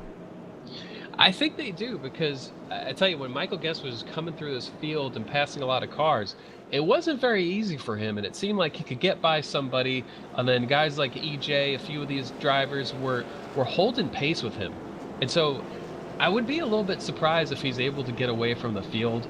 Malik Ray seems to be a little bit down on speed this week compared to a lot of the weeks we've seen him in this series. So I would say advantage to Michael Guest compared to Malik Ray, but Justin Fuller is just making moves happen on these restarts, being very, very aggressive. And so I wouldn't be surprised if that 51 really makes a big run at him quickly. Yeah, I agree 100% right there. Malik Ray definitely got a good start on that last one there and maintained with him. But looks like the 51 is just a tick faster than both of those trucks up there. It'll be interesting. Obviously, Michael Guest has got that advantage of the leader on the restarts here. That's because, folks, here we're getting done. When we go back green flag racing, probably going to be 18 to go here. as we're here live tonight, Richmond International Speedway, Sim500 Monday Night Money Winter Series. The truck's here live, and it's been an awesome race. And this is the last race of the regular season. And then we start the chase next week. We got 3 races to crown a champ. And what we're watching very heavily here is the 10th place spot. That man, the 74 out front, Michael Guest, is currently in 12th place. But he's about 10 points back from the man, Bobby Terrell, sitting in 5th place, who as of right now, if the race was to end, we believe, me and Harrison believe up here in the booth, that Michael Guest would win it, would be in the 10th spot by about 1 point. So I think Bobby right now is probably Justin Fuller and Malik Ray's biggest cheerleader. Yeah, absolutely. And looking at those points, I don't think we're going to know exactly until the standings are updated after the race, but that's definitely my unofficial prediction there. Terrell, if Michael Guest wins, Terrell's going to have to be in 4th based on looking at these points. Yeah, definitely going to be close. And again, like I say, folks, that's unofficial on us because I'm not 100% on how the bonus points works or anything, because you got to include those in. Obviously, any penalty points, but I don't think there's going to be any between those two because they're relatively clean. They've missed everything incident-wise and all that stuff. So getting set to go back green flag racing. The one thing is, though, that one machine of Malik Ray and that 51 machine of Justin Fuller have gave the 74 all he can handle. Pace cars in, green flags on. Look at Malik Ray. Boy, he anticipated that, and he is all over the tailgate of the 74. Yeah, another great start for Malik Ray. Fuller that time was on the high side. Guest saw that Fuller got a great start on the bottom last time, thought, I'm going to put him low. But Malik Ray gets between those two, and Fuller looks low entering turn number 3. Malik gives him the lane. 51 popcorn machine now side by side coming out of turn number 4. Gets a better drive off of turn 4. Not enough to clear him yet, but going to try to here in 1 and 2. Boy, they're beating and banging inches upon each other. Saw a truck in the back there hammering the outside wall. E.J. O'Rourke's coming on the backside. I think Michael Guest has turned the wick up here. He needs to. A lot of trucks back there, too, fanning out 3 wide. So there's action all over this track here right now, Harrison, up front and the back. And Michael Guest at this point, hey, you can't leave any of your cards, man, under the table or anywhere else. You got to lay them all on the line here because that 51 is coming. And again, Bobby Terrell knows that that's probably his biggest cheerleader right now. Yeah, and Fuller won earlier this year at Daytona. Wants to get himself a short track win. Kind of runs a little bit higher than Guest through 3 and 4. Tries to get a run on the front stretch. We saw him get real loose there. Late exit at turn 4. Guest able to pull a little bit. But Malik Ray showing a little bit more speed now than in the previous runs. I felt like the 74 looked a lot better. But 74 truck and Michael Guest not able to leave Malik Ray. So Malik right here on the back end of that 51. I got a feeling all 3 of them trucks up front right there, the 74 Michael Guest, 51 of Justin Fuller, and the 1 of Malik Ray, as we see Malik got a little loose that time, are all probably about as equal can be, as a 51 could pull up. But pulling up there, catching and passing is 2 different things. One thing he would like to get that 74 to do is make a mistake. If he could get on his back deck lid, maybe wiggle him up a little bit, hey, we might even see that bump and run. Hey, you never know here. This is a short track. Yeah, and Fuller looks low early there in turn 1, tries to make the bottom work. We saw him using the middle, 3 and 4, trying to get that run. Michael Guest way high on the track, trying to use that momentum down the back straightaway. Able to pull a little bit on the backstretch, but the 51 Fuller is still there, right on that yellow line, trying to soak up all that grip. But at the finish line, Michael Guest by a nose. Yeah, it is. Side by side, heading into turn 1. When they cross the line next time by, will be 10 to go. The 51's got a nose out front. Doesn't have to pass him. He just got to be right in front of him. Heading in 1, if he takes the momentum, he might be able to clear him. Heading off here into turn 3. He does clear him for the time being, but the power back on the outside, Michael Guest. And if that would have been the end of it, boy, Justin Fuller would have took it by a half truck. And you know Bobby Terrell's got his Justin Fuller pennant hanging on the wall, flying it proudly, just wanting that popcorn machine to hold off the 74 here to give him the best chance of staying in the top 10. Michael Guest is racing for his playoff life right here. He wants to race for that championship. He's won 3 races already this year. Fuller's won a couple of them and not able to clear Michael Guest yet. Yeah, I tell you what, right now, up high, awesome battle, boy. The 51 almost lost it coming in the turn. They still going side by side. That's not what Michael Guest would want to see, but I think the tires might have gave up. Here's what Michael wants to see. Them two start to battle it out behind them. Yeah, able to get clear of Fuller. Now Malik Ray, the Skittles machine, working on the popcorn machine. Malik Ray trying to maybe a little bit easier on his tires this run, trying to have more here for the end. But I tell you what, 8 laps to go right here. Fuller able to regain composure, has a lot of momentum as he tries to make another run at that 74. And look at Fuller working that high side. And the high side's really come in, and Justin thinks it might be the way for him to win this race. Well, I'm going to tell you right now, I think between the battle between the 74, Michael Guest, and Justin Fuller might have got that truck a little wiggly on Michael Guest. He's starting to wiggle his. I think he's driving that thing hard. He understands the 2 trucks behind him are very fast, and Justin Fuller's not going to give up. You're right. Michael Guest has got almost everything to lose, as we know of right now, of not making the chase if he can't win this race. So it's probably win or all or nothing, but that 51 is not giving up right now. No, not at all. And when they hit the stripe, it'll be 5 laps to go. So if a caution were to fall, that would be the race. These guys are going for the win. The next flag will end it. Fuller with a great run on the bottom here. They're even down the front stretch. Again, Fuller by a nose at the line, but he needs to not get loose in turn 1 here like he has. But look at that, real loose for the 51. Able to hold on to it, but that's going to give the 74 a nice run out of turn 2. Well, I'll tell you what, these guys, man, are inches upon inches with each other, right there, beating each other, hammering on each other. Battle for the lead coming out of turn number 2.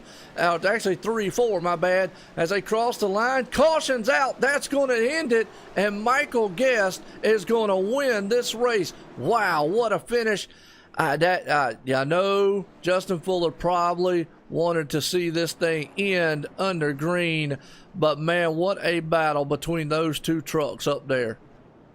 A great battle. Sorry to see it end a little bit soon.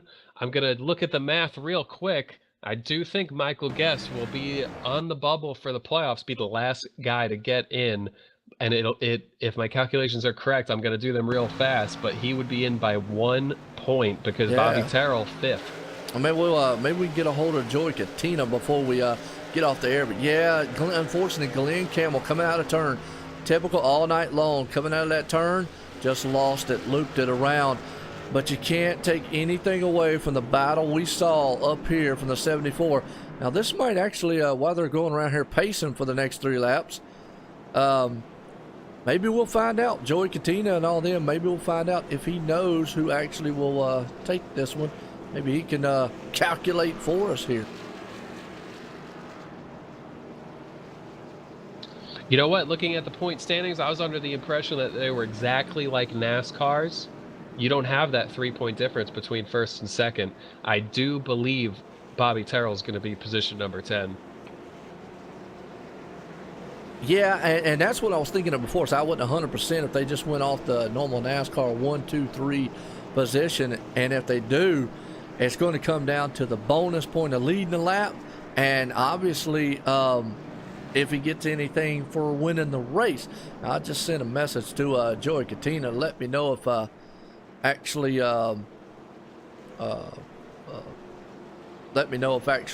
Michael Guest pulled this one off. We know he pulled the race off, so that in a nutshell, we know that one. Another thing to think about here, Chad Coleman was only safe by Chad Coleman had about 13 points on Michael Guest, or 11 points on Michael Guest, and that might have been the difference to get both Bobby Terrell. I know they should be good. I don't think Michael Guest actually made the top 10. Chad Coleman's in 7. Yeah, I think if it was anything, Michael might. But like I say, hopefully we'll find out here. I sent a message to Joey. We'll see if he can calculate that up real quick. Obviously, we know Michael Guest is going to pull the victory off here tonight. But hey, you can't take anything away from that number 51 machine. He did everything he could in his power to try to win it. But as we come across the line here, unfortunately under caution, that man right there, the 74 of Michael Guest, is going to pull it out here in a thriller. I mean, I don't know what else to say, but was an awesome race, Harrison.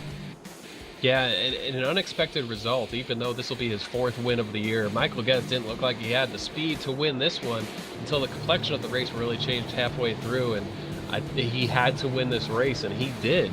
And so it might come up a little bit short of making the chase. We'll get the official ruling here shortly. I do believe he's going to be slotted in 11th, barely missing the cut. But Michael Guest had to win, and he did. He's won 4 out of 9 races. Yeah, and that's why we put so much emphasis on it. Don't want to take anything away from Bobby Terrell, because obviously he wants to get in there and vie for a championship. But a man who has dominated like he has, he's missed some races, Michael Guest. It just comes down to the line and comes down very, very closely here. And I don't see Michael in the team speed quite yet. He'll definitely get up here, but I do see Justin Fuller down there. I'll pull him up and let you get a talk in with him, because, boy, he did everything he could do to try to get past that 74 machine. And I'm here with Justin Fuller.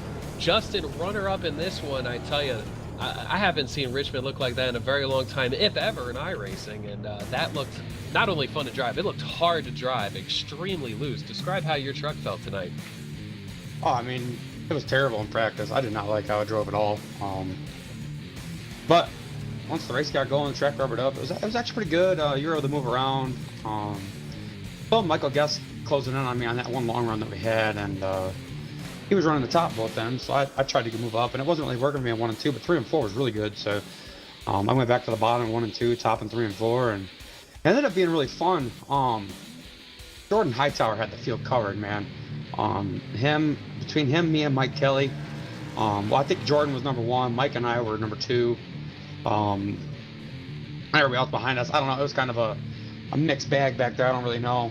That was pretty unfortunate what happened to them, but towards the end of the race there, we got some fuel out of the truck, and we were able to really get back on the throttle on the exit to the corner and not get loose.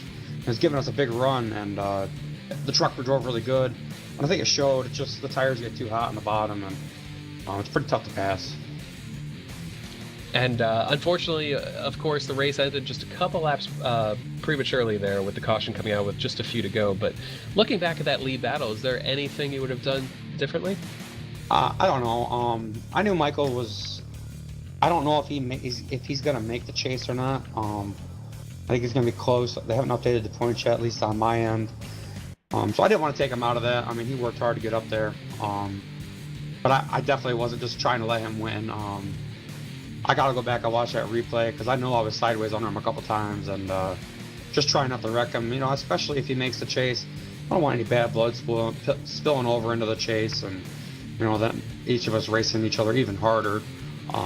So I didn't need that good of a run. I would have loved to have won. I definitely gave it a hell of a try to win. But at the end of the day, it was a good race. I tell you, that chase, 2-round chase, Texas and Michigan in the first round, and then the finale at Homestead. How do you feel about those tracks? Texas, I love that track. Hopefully it's coming nice, hot, slick afternoon, and we'll get some nice long runs and move all around the track. Texas is probably in the top 5 of my favorite tracks on here. Michigan is probably top 3. But that's going to end up being a Talladega, Daytona. You can get shuffled out there, and you're going to really need a long run there to actually show who's the best at that track. Green flag pit stops. If we can make it to Homestead, I think we've got a good shot. I really love that track. It's my favorite track, providing I can keep it out of the wall. And Justin, congrats again. 2nd place finish, making the chase. We thank you for joining us. And who makes it happen for the 51 team? Thank all you guys here for doing the broadcast, Sim500 and all their admins doing everything that they do behind the scenes. The hell of a league. I love car counts. It may not be the greatest racing in the world. It was some issues tonight. Setup wasn't all that great. I knew it was pretty tough. But we got great car counts here, so I love racing here for that reason alone. Like I said, you guys in the booth, I think we have a new sponsor coming on for the Monday Night Series next year. Not sure what they are, so I'm sorry about that. But Aftermath Motorsports and everybody over there, hell of a time. Everybody that we race with on the track, it's a good time. We appreciate that, and thanks for joining us once again. Thank you, Harrison. Have a good night. All right, Harrison, I want to tell you what, right there, man, a happy camper there. Justin Fuller tried everything he could do to get up there and take this win. Well, I got Malik Ray up here. Let you get a talk in with him, Harrison. Man, pulled it off in third. He was in that battle amongst those other two trucks up there. So let's get a word in with here with old Malik Ray up here. Yo, what's up? Malik coming home third, and I tell you, when that wreck happened on the front stretch, we heard animated emotions. And what was it like avoiding that wreck? Well, that was like the most hilarious thing I've ever seen on here. Cause like I wasn't expecting it, cause I wasn't looking. I was looking down at my pedals trying to make sure that they were straight, cause they were sliding around.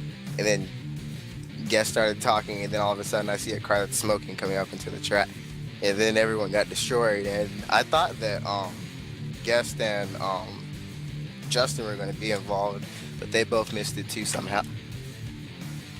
Certainly a game changer in this one, and but able to get up to finish third in this one. And how did the setup feel for you? Because Fuller was talking about it when the track rubbered up, it was a lot more enjoyable. How did you like it? Dude, I was way slow with the set. Like I tried to underdrive it to save the rear tires, and then like once I underdrove it, I would still be even with the front three. So then when I tried going all out, then I was still even with them. So I didn't really have anything for the win. I kind of just had to settle for second or third at the end, like I did there. And with only a 3-race chase coming up, how do you approach it when pretty much every race has to go perfectly in order to really give you a chance at this championship? Just Texas and Michigan, and then right to the finale at Homestead. I love Texas, and I love Michigan, and I love Homestead. So I'm perfectly fine with the 3 final races, and I expect to do very well in all 3 of them. We certainly would expect that also. Defending champion, actually, of the Monday Night Money series was in Xfinity, now in the trucks. But Malik, congrats again, finishing third in this one. And who would you like to thank? My boy Guest for putting on a hell of a show, and all the admins for all their continued support and what they do for the league, and you guys for broadcasting. I appreciate it. We certainly appreciate that. Thank you for joining us up here. Hell yeah. All right, well, I'll tell you what, man, a happy guy there who did a battle. Well, before I go down here to Victory Lane and talk to the man who did everything that he could and had a thriller at the end, Michael Guest, I got an update on the points. And Harrison, I'm going to tell you, heartbreaker. Bobby Terrell is going to stay in the 10th spot by 1 point over the winner tonight. That was close. We knew it was going to be close when we were watching the battle, and we knew it was going to be close there at the end. But you can't take anything away, because I'm going to head here and talk to the winner tonight here, the Sim500 Monday Night Money Winter Series at Richmond International Speedway, Michael Guest. You got a copy? Sure do. Well, Mike, I'll tell you, you did everything that you possibly could, but so did Bobby Terrell. He knew if he could just stay right there. Did you think you had it there at the end? Did you think that you'd be able to hold off the 51 and the 1 machine there at the end of this race? Well, coming in, I wasn't sure how what Bobby had to finish and everything, so I just knew I pretty much had to win. So at the end there, I was just putting it all on the line. It really didn't matter to me if I didn't win, because with how the points were, and I saw he was in 5th there at the end. I figured that if I didn't win, I had no shot. So I was definitely trying hard there. Definitely. We saw it out there. Tricky track, man. Take us through this race here. We saw a lot of guys just, coming out of the turn, losing it. How slick was this place? Because we've heard guys were just like, it was terrible. Oh, yeah. I came in and didn't get any practice, and that was a pretty bad mistake, because coming in, it took about the first 50 laps really to get the hang of the setup, to where I wasn't sliding into the corner or even sliding out. And once the track rubbered up, I was able to use the high side to get around a lot of the people that I did, because even the entire race, I just couldn't use the bottom. I was about a 10th off of the fast guys with it, so when I was running the high side, I was about even with them. So it took about 12 to 15 laps for me to be competitive. So I got really lucky that Jordan and Mike got taken out, because I don't think I had anything for them. Yeah, no doubt about it. Definitely, it was unfortunate on Jordan Hightower's part there, getting taken out early on, and Mike Kelly Like you said, you came in here, you knew what you had to do, win the race. You did that. Bobby Terrell did what he had to do. And me and Harrison we weren't sure. We weren't sure how it was going to go. We knew it was going to be close in there. And like I said, I just got the update from Joey Katina here, and I'm looking at the standings. 1 point. I know deep down you got to be disappointed in that because you've got 4 wins this season, very dominating here. But to be out of it by one point there to go in, take us through some emotion on that right there. Yeah, it certainly doesn't feel great, but I wasn't available for the last week's race, and if I had cleared my schedule for that, I could have made it. So I kind of blame it on myself. Well, hey, look, that's a good stand-up, too, right there, man. That's awesome, man, to see that you come out with a great attitude. That's just professionalized type attitude to have. Now, with that said, though, we still have 3 races to go in this season. You heard those other 2. They're in the chase. And you just heard Malik saying, hey, look, no problem in the next 3 tracks. So does that give you motivation of coming in here going, well, you know what? Guess what? Because you still can win even more here for the rest of the season. How you feel about the next couple races? Oh, yeah, I feel good about them. Those are all great tracks of mine. And now that I'm not in the chase, my only focus is on winning more races and racing everybody in the chase respectively. I definitely appreciate Fuller racing me how he did tonight. He could have been a little bit more pushing because it's a short track, and I just really respect that he didn't. It was a really fun race, and that was easily... I'm not sure if I've worked harder for a race in a long time. He was definitely the quicker car there. Yeah, it definitely was exciting for us to watch out there. Hey, you pulled it off here at Richmond International Speedway. You got anybody out there you want to thank?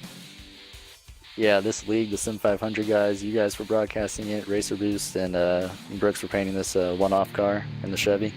And I'll be looking to come back next week for hopefully a win. Yeah, no doubt about it. Well, there you go, man. Again, congratulations to Michael Guest pulling it off here at Richmond International Speedway. Thanks. Well, there you go, Harrison. Well, like what we said, it was close. 1 point, and I know... And his thought pattern, you could tell a little rejection there. You can't take anything away from Bobby Terrell, though. He did everything he needed to do tonight to stay in that 10th spot.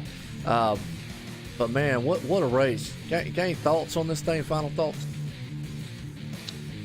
Just incredible. To see drivers battle a lack of grip is always what I appreciate, even when it's not so fun for the drivers. We heard during the interviews there, just the thought of it being maybe even like a little bit broken the way the truck felt, but it makes for good watching at least.